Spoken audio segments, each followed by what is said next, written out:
Good afternoon, everybody. Good to see all of you. Good afternoon. With President Trump as commander-in-chief, the world is a much safer place. After decades in which past presidents coddled and enabled the world's leading state sponsor of terrorism, President Trump finally ended the immediate threat of a nuclear Iranian regime. Following President Trump's command, the most powerful military in the history of the world executed massive precision strikes on 3 of the Iranian regime's key nuclear facilities.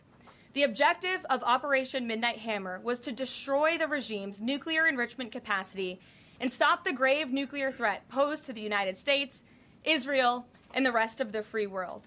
The mission, which will go down in the history books, was an overwhelming success. Secretary of Defense Pete Hegseth and the chairman of the Joint Chiefs of Staff Dan Raisin Kane covered the operation in great detail at their briefing this morning at the Pentagon, and I encourage every American to watch it. As President Trump has said repeatedly, the United States of America has the greatest, fiercest, and bravest armed forces ever to stride the face of this earth, and we couldn't be more grateful and proud of our nation's warriors. The Iranian regime was weeks away from being able to produce a nuclear weapon that would threaten the entire world before President Trump took this decisive action on Saturday night to obliterate their nuclear capabilities. The contrast in leadership could not be more clear. Barack Obama and Joe Biden sent pallets of cash, American taxpayer dollars, in a failed attempt to buy the Iranian regime's compliance with a weak and ineffective deal. President Trump sent a fleet of American warplanes to destroy Iran's ability to produce a nuclear weapon. The United States and the entire world are safer because of this president's decisiveness. Despite agenda-driven leaks by the fake news media aimed at undermining this incredible accomplishment achieved by President Trump and our brave fighter pilots, there is broad consensus emerging already that Iran's nuclear capabilities were indeed destroyed. The United States, Israel, the United Nations, and even Iran all agree they can no longer build a nuclear weapon. So why did the president immediately turn to obliterating after the Iranian nuclear threat? Securing peace. Within 48 hours of the devastating strike, President Trump and his team brokered a historic ceasefire between Israel and Iran and officially ended the 12-day war. The Middle East is now shifting away from chaos and bloodshed and moving toward the beginning stages of a new era of peace and stability that President Trump has long called on them to achieve. This was unthinkable at this time last week, and this is what peace through strength looks like. Under President Trump, America will relentlessly advance our interests without being dragged into endless wars. His fearless leadership guarantees America is once again respected across the world. Just look at what he was able to accomplish at the NATO summit in the Netherlands. Many of you were there. Our allies agreed to invest 5% of their GDP annually in defense because President Trump demanded it. This will be the most significant reinforcement of NATO's collective defense in the history of the NATO alliance. And as a result, the United States of America will carry less of the burden, and our NATO allies will be stronger than ever before. As NATO Secretary General Ruda put it, for too long, one ally, the United States, and our taxpayers, I may add, carried too much of the burden of that commitment. And that changes today.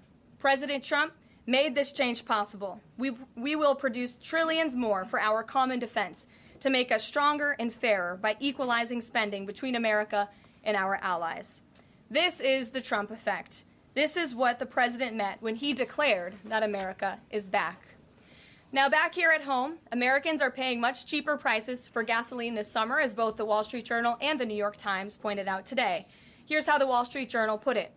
Hitting the road this summer won't bring as much of a big hit to your wallet. The national average for a gallon of regular gasoline is about 23 cents cheaper than this time last year.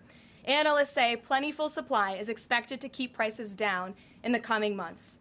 These are the cheapest gas prices at this point of the summer since 2021. And despite all the doom casting from liberal pundits, oil prices on Tuesday were lower than before the Israel-Iran conflict began. As President Trump continues to unleash American energy, our country will have even more efficient, reliable, and affordable energy to protect our national security and fuel our people.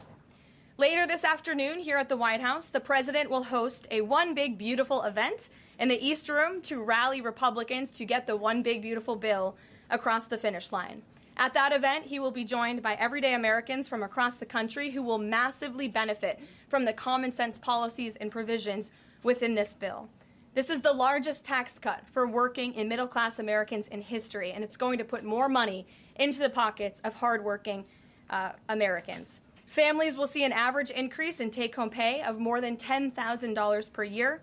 Americans earning between $30,000 and $80,000 per year will see a 15% tax cut. Overtime and tipped workers will save thousands of dollars annually. And our amazing seniors will receive historic financial relief by reducing the tax burden on their Social Security benefits. Simply put, this bill is going to unlock the golden age of America. And we look forward to continuing to work with the Senate and the House to see this bill on the president's desk for signature by Independence Day. Here in our new media seat today, we have Colin Anderson with the Washington Free Beacon, who will kick off our question and answer. Colin, go ahead. Thank you, Karoline. We reported yesterday on a briefing from the Israeli defense minister in which he said the U.S. and Israel are working together to monitor any attempts from Iran to rebuild their nuclear program, and also that if Iran was to do so, the U.S. and Israel would work together to once again destroy that nuclear program. Does that align with the president's thinking? Look, the president, as I said in those opening remarks, Colin, and thanks for being with us today, views the Middle East on its way to peace and prosperity. And the president used strength on Saturday night. The whole world saw that the United States is indeed the most lethal fighting force in the world with those precision strikes on Saturday evening. But the president wants peace. He always has. And right now we're on a diplomatic path with Iran. The president and his team, namely Special Envoy Witkoff, continue to be in communication with the Iranians and especially our Gulf and Arab partners in the region to come to an agreement with Iran.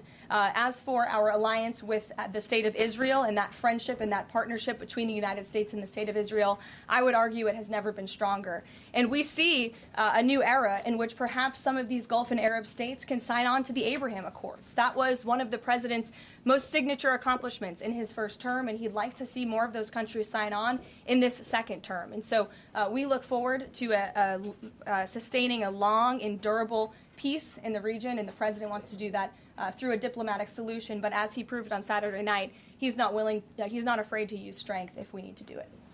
Gabe. Thanks, Karoline. The president mentioned in a Truth Social post that no enriched uranium was moved from Fordow. What about the other two sites, Isfahan and Natanz, and how can the president be so sure that no uranium was moved? Well, what I can assure you is that the United States and our intelligence agencies and Director Ratcliffe and the President's entire national security team were obviously watching these sites very closely in the weeks and the days leading up to the attack on Saturday, which I will add was one of the most secretive and successful operations in United States history. I think many of you in this room would agree with that because none of you in this room knew about the strike on Saturday until it took place.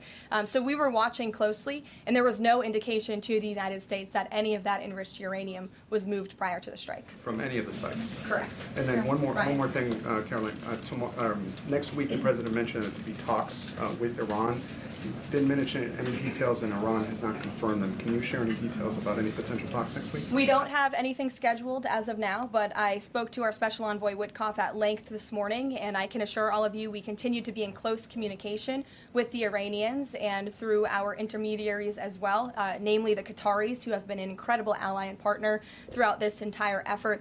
And as I said, this administration is always focused on diplomacy and peace, and we want to ensure we can get to a place where Iran agrees to a non-enrichment civil nuclear program. And there are many other requests that the United States has. Those details continue to really, they're just starting. Of course, the operation was just on Saturday night, but we are in touch. And if there is a meeting, we will let you know, as we always do.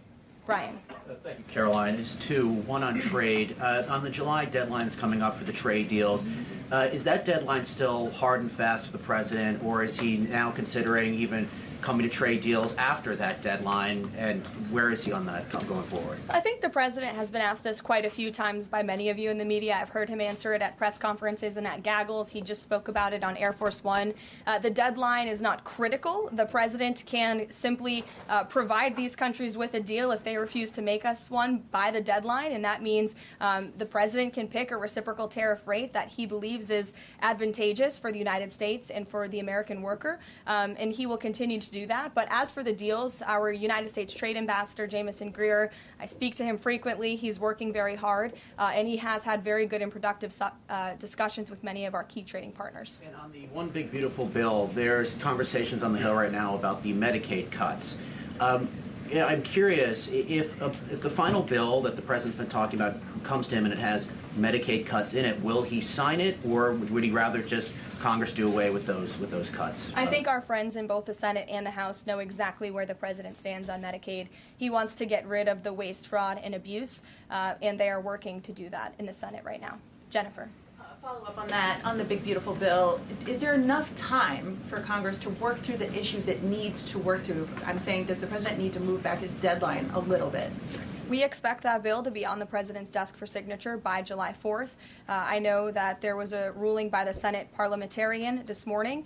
Look, this is part of the process. This is part of the inner workings of the United States Senate. But the president is adamant about seeing this bill on his desk here at the White House by Independence Day. And then on Israel, is there a date set for the prime minister to visit the White House yet? Is he coming in a couple weeks? There isn't a date, but the prime minister has expressed interest in coming to the White House to meet with the president and come to Washington. The president is obviously very open to that, but we don't have a date. When we do, we'll let you all know. Kate. The president suggested he was open to sending more Patriot air defense missiles to Ukraine. Is that going to happen, and were there any other assurances that he made directly to Zelensky when they met? I'll let the president speak on that. That was a private conversation between he and President Zelensky. But the meeting was a good meeting, and it was a meeting towards progress. And the president, as he said, repeatedly wants to see this war come to an end. But I'll let him speak on that specific And point. Witkoff yesterday suggested that there would be more countries signing on to the Abraham Accords. What's the timeline on that, and which countries specifically is the administration looking to have sign on? Well, the president is certainly hopeful that more countries in the region will sign on to the Abraham Accords. Again, we want to see a long, withstanding, endurable peace in the Middle East, and that's the way to do it. And when the president met with the new president of Syria, that was one of the requests that he made for Syria to sign on to the Abraham Accords. I don't have a timeline for you, but this administration wants to see that happen, and our partners in the region should know that. Rachel. Thanks so much. Just to follow back up on the meeting that the president mentioned about wanting to have this meeting with the Iranians next week. Clearly there's a willingness here from the administration to want to meet with Iranian officials. What is the holdup here in trying to schedule it? Are you experiencing any resistance from the Iranians? No, have some patience. We just had this strike on Saturday night. The president secured a ceasefire. A lot has happened in the last week. He was just in the Netherlands. Now he's back home to have a big event this afternoon on the One Big Beautiful Bill and get our domestic priorities across the finish line. So we'll get there. And like I said, we're in constant communication. And just one more, just on the goal of the meeting. The president mentioned yesterday that it may not be necessary to have an agreement with the Iranians. What is the purpose? What would be the goal of this meeting? Again, to continue moving forward towards a long-standing peace in the Middle East. Jordan. Yes, Karoline, thank you. So the president had some harsh words for both Israel and Iran on Tuesday as he was departing from the NATO summit after they both violated the ceasefire. He said, what's your response to Americans who are worried the peace isn't going to last and think that Israel is trying to plunge us into another endless war on their behalf? I think the fact that the president was able to successfully negotiate a ceasefire when nobody thought that was possible, it was a surprise to everyone in this room. It was a surprise to the world, but the president got it done because he wants to see peace in this world. He does not want the United States to be dragged into these conflicts. Again, he's not afraid to use strength if he has to, but the president has already proven he can put America first and deliver on peace at the same time. They're not mutually exclusive goals. And then one more. After Kari Lake, she testified in the House Foreign Affairs Committee on the waste, fraud, and abuse and the rot, really, in Voice of America and USAGF. The president called for Congress to kill it. What does that look like, and is the president willing to sign an executive order? Well, I believe that that action would have to be legislative through Congress, and the president directed Congress to get that done in his Truth Social post yesterday. If there is any executive action that can be taken to cut some of the waste, fraud, and abuse or do away with the program entirely, I'm sure our great Deputy Chief of Staff, Stephen Miller, is already looking into it. And if it can be done, it will be done here at the White House. But Congress should act as well. To the back. Go ahead. Yes. Okay, Caroline, thank you. The administration To the back, and then Carrie, I'll come to you. Yeah, the administration said that the DIA report was low confidence intel. Can you share what other assessments are currently underway to get to the bottom of just how effective these strikes were? Yes. Well, I can assure you what the CIA director said, that when we look at the entirety of the intelligence that we have to this date, it concludes that these strikes on the Iranian nuclear facilities were absolutely successful. It was a total obliteration, as the president said. And not only does our own intelligence say that, but also the Iranian foreign minister has said that. We saw Israel conclude the same thing based on their own intelligence. We also had the United Nations say that as well. So I think the only other time the United Nations, Israel, Iran, and the United States has agreed on something is that the sky is blue, but they all agree that Iran's nuclear facilities were completely demolished. And I would just like to reemphasize, you mentioned this was a low confidence preliminary intelligence assessment, and the entirety of that assessment was not leaked to the media. Only tidbits of that assessment were leaked to CNN. And we have seen this playbook run before, where you have people in the intelligence community, or perhaps on Capitol Hill, we don't know, but I believe the FBI is investigating to find out who that leaker was, because it's illegal and they should be held accountable for that, leaked bits and pieces of an intel assessment to push a false narrative. And it's to the same reporter, I will add, Natasha Bertrand of CNN, who has done this in the past. In 2020, it was Natasha Bertrand who had 51 intelligence analysts falsely lie to her, but she still put it on paper for some reason, that the Hunter Biden laptop story was Russian disinformation. We all know that's not true, right? We can all agree on that now. That was a lie from the intelligence community. Also in 2020, this same reporter, Natasha Bertrand, wrote that a top intel agency ruled out the man-made lab leak theory of the coronavirus origins. Again, the president was right about that. This reporter wrote a lie from the intelligence community to seek a narrative she wanted to prove, and guess what? We now know that's the truth. Also, in 2024, Bertrand pushed the suckers and losers hoax. She also pushed the fine people hoax, which was taking the president's words purposely out of context. And then last October, and I believe this is notable, Natasha Bertrand published an article in Politico from the intelligence agency. She said that John Ratcliffe was speaking without any evidence when he said Iran was attempting to undermine President Trump's presidential campaign. And then we, of course, found out that was absolutely true. In fact, the Biden administration declassed an intel report which said they had high confidence that Iran had done exactly what Ratcliffe alleged. They did run an influence campaign to hurt President Trump's candidacy. In fact, we know the Iranians tried to take President Trump's life. And so this is a reporter who has been unfortunately used by people who dislike Donald Trump in this government to push fake and false narratives. She should be ashamed of herself. And that's not what reporting is. Journalism is trying to find the facts and the truth. And this week we saw this same reporter being used to push a fake narrative to try to undermine the President of the United States, and more importantly, the brave fighter pilots who conducted one of the most successful operations in United States history. And I think the American people fully know that this operation was a complete and total success. Elizabeth. Thank you, Caroline. The Miami Herald recently published a story saying the Trump administration was targeting migrant foster children. The Trump administration has denounced this as false. Could you clarify the Trump administration's position on protecting migrant children, particularly the 300,000 lost under the Biden administration? Yes, I saw that Miami Herald article yesterday, and I was aghast at the headline. It's egregious to accuse this administration of trying to target foster children. That is not at all what is happening at the Department of Homeland Security. And I learned that the Department of Homeland Security actually tried to work in good faith with this reporter to get this story right, to explain that this administration is trying to protect foster children. We are trying to keep children out of harm's way, even if that means their parents are not law-abiding citizens. We want to protect children, unlike the previous administration, which allowed children to be trafficked and raped, and in some cases killed because of the open border policies. Unfortunately, the Miami Herald just completely degraded themselves with this report, despite having a full list of facts from the Department of Homeland Security. It's another example of fake news. And the May border numbers speak for themselves. Not a single illegal alien was allowed into this country because of this administration's border policies in the month of May. That means not a single child was allowed into this country, possibly with human smugglers or human traffickers. And we know that was happening at the rate of thousands and thousands of children every single month in the previous administration for 4 years. And you didn't see any reporting of that from the Miami Herald, but now they're trying to accuse this administration. And we tried to give them the facts, and they refused to report them. So thank you for bringing that report to light. Aisha. Good to see you again. You too.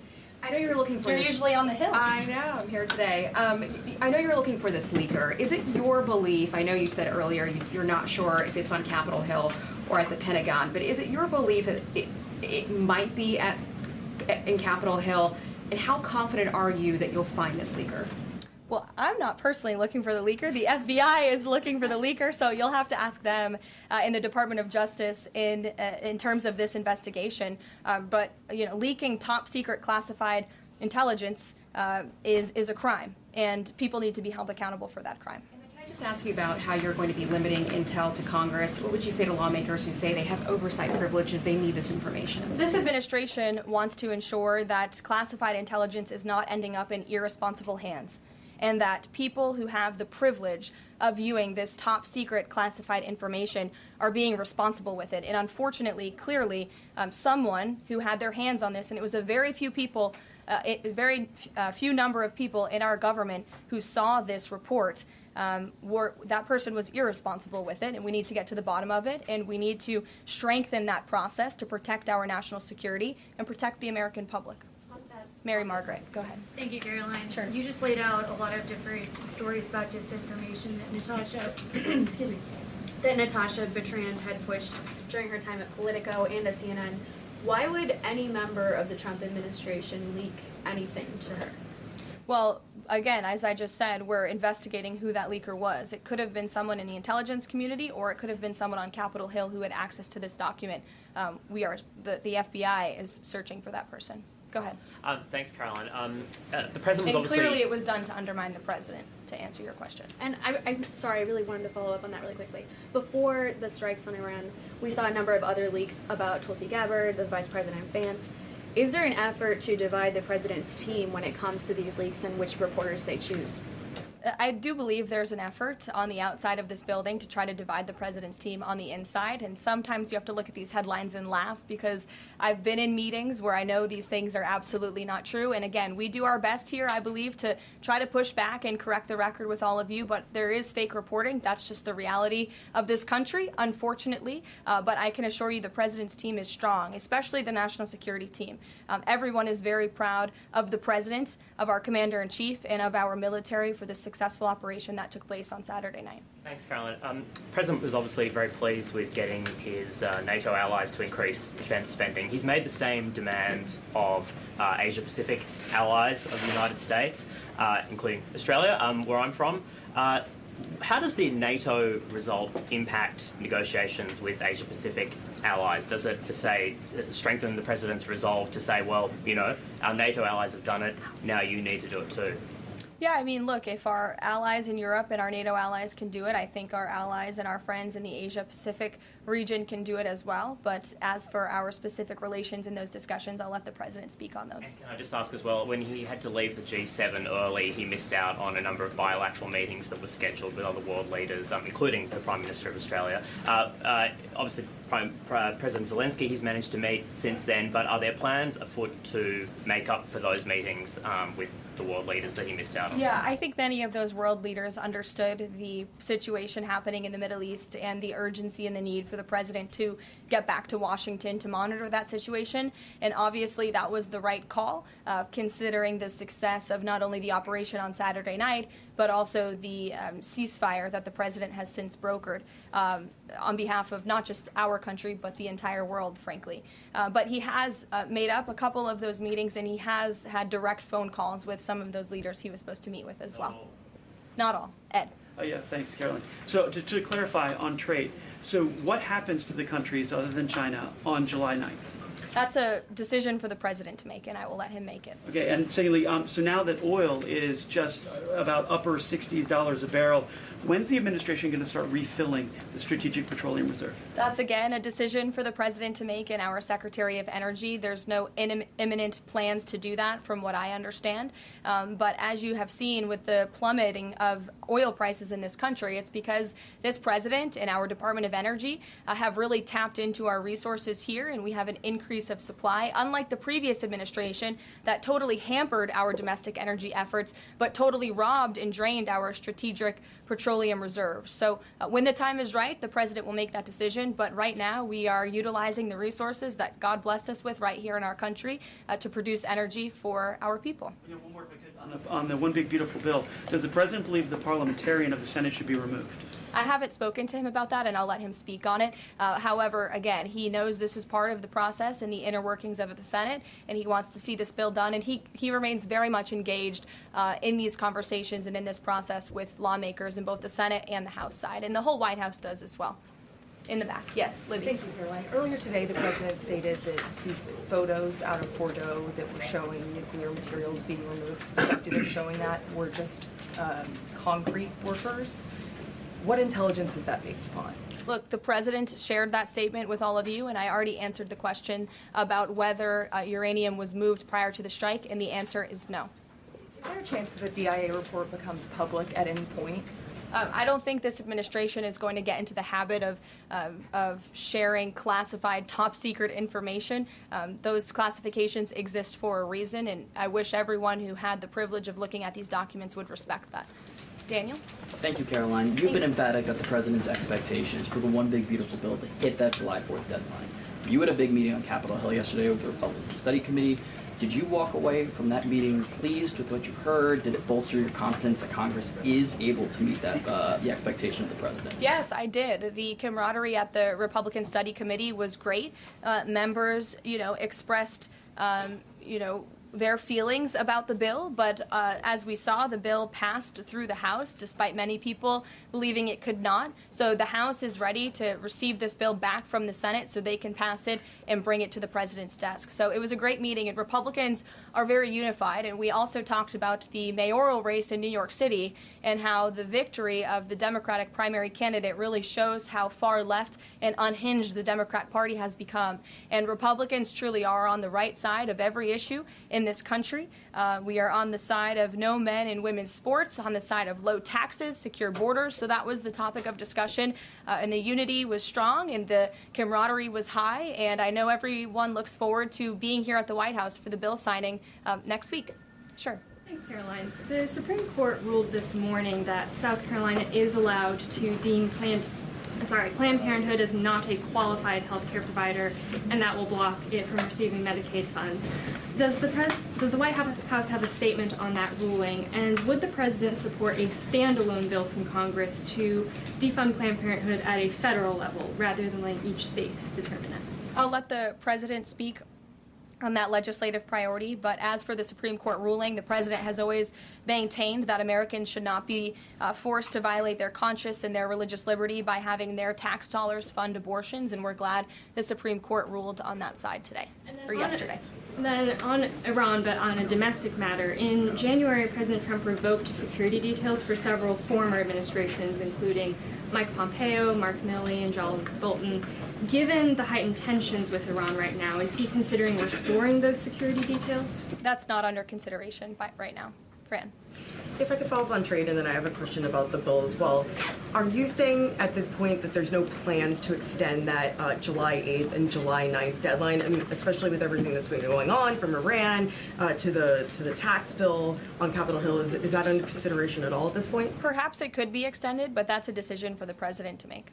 And as far as the bill itself goes, since the president has been back, what has he been doing beyond the event that he's having later today to try and get wobbly senators on board? Is he making phone calls, twisting arms? Is he having some people over to the White House? Can you tell us more about that? There have been meetings at the White House this week. I saw some senators rolling out of the Oval Office the other day, and the president remains on the phones talking to his friends in the Senate. when necessary, and when they call, he picks up the phone. And I think that's why they greatly trust and respect his leadership. And we're having that big event later this afternoon at 4 o'clock. I would encourage you all to tune in. We're going to have some great everyday Americans who are in attendance. We'll have some tipped delivery drivers. I think we're going to have a barber from the great state of Arkansas here in attendance. We're going to have some law enforcement officers, some Border Patrol agents, and Tom Homan will be speaking as well. So the point of this event is to show the American people how this bill works for them and how there are provisions in this bill that will change their lives. Can you tell us which senators you saw rolling out of the Oval Office? I'll let the president speak on that if he wish. I don't share details about his private meetings without his permission. Emily, go ahead. Today, the Justice Department announced it was opening an investigation into employment discrimination at the University of California, alleging they had race and sex-based quotas. Federal law bars hiring somebody based on their race or sex, but do you also object to universities working harder to make sure they have a diverse group of candidates to consider? And do you expect more investigations like this from DOJ? I have not seen that investigation from the Department of Justice, but I can certainly check in. What I can tell you, it's the position of this president that we want to restore a merit-based society and culture in the United States of America where people are not hired nor are they promoted based on their color of their skin or their gender. The president wants people to be hired in the workforce because of their merit and their skill, and I think most Americans agree with that. I'll take one more. Carrie, because I promised you earlier. So the Ayatollah Khomeini came out and said that Iran will, quote, never surrender to the U.S. That being said, what remains to do with the possible responses from Iranian proxies in the region and even in the U.S.? Look, we saw the Ayatollah's video, and when you have a totalitarian regime, you have to save face. I think any common sense, open-minded person knows the truth about the precision strikes on Saturday night. They were wildly successful, and it's what led to the ceasefire agreement between Israel and Iran, which the president is very grateful for. And the United States of America remains prepared to defend our assets and our personnel in the region. And again, I would just emphasize the success of the strike that took place on Saturday night, and the world is a safer place because of it. Thanks, guys, for coming today, and you'll see the president at 4 o'clock. Thanks. If you like this video, then like, share and subscribe to ET Now.